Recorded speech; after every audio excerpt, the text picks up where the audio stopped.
Welcome to my TED Talk. My name is Sairi Iida, and I'm here today to talk about the YOLO mentality. But before you jump to any assumptions, please let me elaborate on why more people should use the YOLO mentality in their regular day-to-day lifestyles. I know you might be thinking, well, why should I use my important time on this TED Talk about some naive mentality when I could be using my time wisely? However, I'm here today to explain what the acronym YOLO actually means. It's pretty self-explanatory. As you all may know, YOLO stands for You Only Live Once. The term YOLO has had such a huge impact on who I am. And yes, sometimes it did lead me to make some embarrassing mistakes, but without this mentality, I would not be standing here today. And keep in mind, I'm not talking about the reckless YOLO mentality which functions to justify impulsive and irresponsible behavior. Rather, I'm here today to spread the positive and healthy meaning of the YOLO mentality. I will be talking about how I overcame the notorious shy kid and the difficulties associated with this profile through my own story. Picture this, elementary school me. Not a word to my teachers, classmates, and friends. I was that one kid in class who would never speak, and if I did, my teacher would put their hand on their ear and go, "Speak up," because of how quiet I was. I'd only talk if I got called on, and when I was younger, I barely had any friends. And when I say that, I mean it with no exaggeration. My teachers had to tell my classmates to try talking to me, and some of them had to convince my own classmates that I'm not weird, and I'm just shy. However, when I did get to know people, I loved it. I realized how much I love the human connection. However, something inside of me stopped me from doing this, and I didn't know what it was. Because at home, I wasn't quiet at all. In fact, my mom would even tell me to use my inside voices. How ironic. I only use my voice when I'm not supposed to. I moved to Scarsdale, New York in the 2nd grade. I made some friends, but when I came back to Japan in the 5th grade, I was still quiet.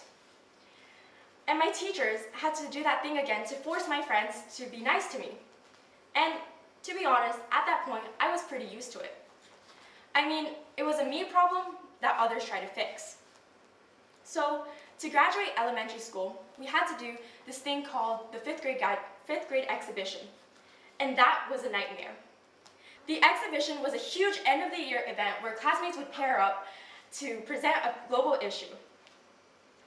My friends were grouped together without me, and I was all alone with 2 boys, who I had barely talked to. For me, this was almost a death sentence. 1, I had to communicate with people who I'm not close to. 2, I had to present in front of the school, teachers, and parents.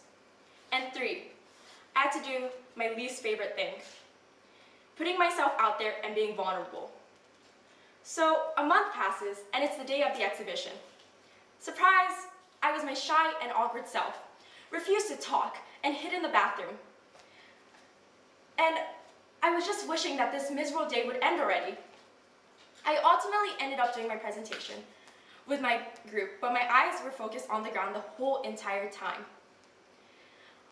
I doubt the audience even heard half of the things I was saying, considering the fact that I was mumbling into the mic. I feel horrible for my group members, as my poor presentation and communication skills would also reflect on their grade for this major project. Transitioning to a few years later, I transferred to a new school, a Japanese school, where I ate lunch with my homeroom teacher for the first few months. It's okay, you guys can laugh. Still, I avoided all interactions that required talking. For example, even at the supermarket, when they asked if I needed a plastic bag, I would just stand there and nod. I hated that I cared so much about how I would come across to other people and what other people might think of me. I hated how my negativity occupied many of my thoughts and made it difficult for me to communicate with. I hated the way I was being so weak for not being able to do the normal things that other people can do. So, as any teenager would do, I went online to search for what is wrong with me. Do I have social anxiety? Or is this just my personality? All of these thoughts and questions questions dominated my headspace, and my mentality was very weak and negative overall. Now that I think about it, this time in my life was probably when I hit rock bottom. But you know what that means. It can only go up from there. I knew how much I loved talking to people who I was comfortable with. The only obstacle that was stopping me from this was me being shy and awkward. This was when I realized that I had to make a change. Though it took me about 13 years to realize, I began looking for ways to improve myself while also acknowledging the fact that it wouldn't be easy. This was when I thought of the YOLO mentality. I recognized that my shyness has come from self-consciousness, negative self-preoccupation, low self-esteem, and fear of judgment.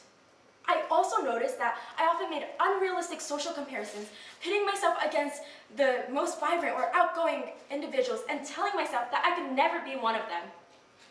I mean, I still do this at times, and I'm still working on it.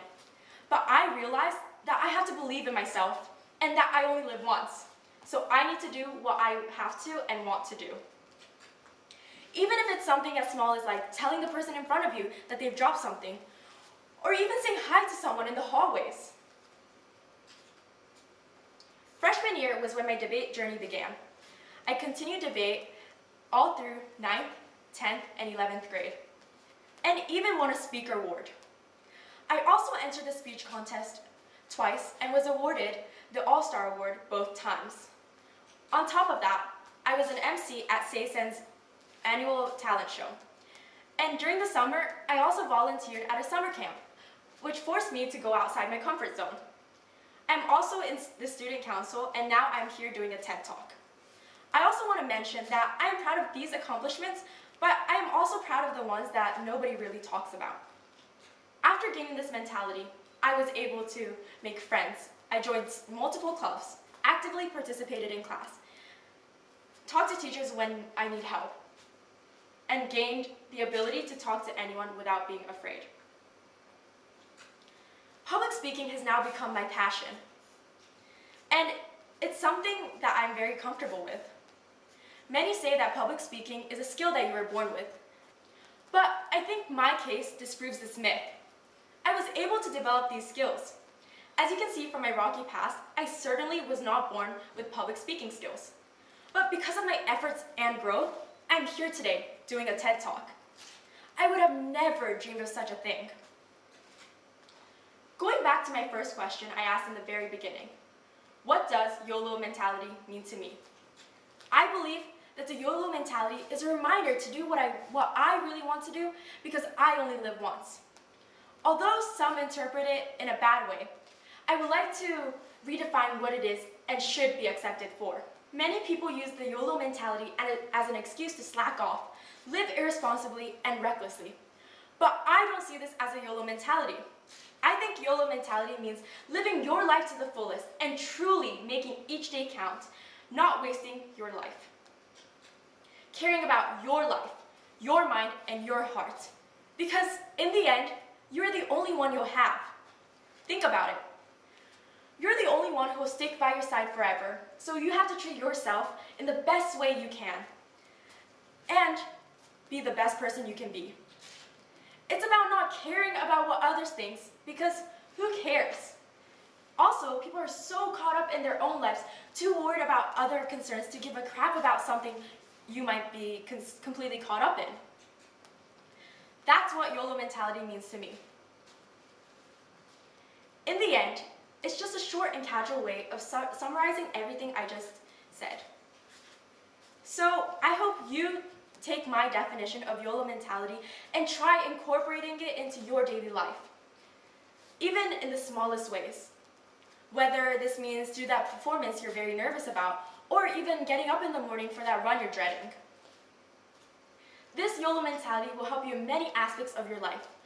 And finally, trust me, it's something that I'm still struggling with today. I'm up here talking about the YOLO mentality, but I'm fully aware that I have not mastered it. Some days, I feel transported back to my elementary school mentality. And even before today, I self-doubt myself multiple times, thinking maybe I should just back out of this. But this is also one step towards my goal. I encourage you to find yourselves the activity that pushes you to your fullest potential, like what public speaking did for me. This mentality has taken me so far, and I think I've come a long way from those painful experiences in elementary school and those awkward encounters in middle school. And so, not to be cliche, but live your life to the fullest and become the main character to your own story. So now I will end my TED Talk with one question. How could you be the main character to your own story with the YOLO mentality? Thank you for listening to my TED Talk.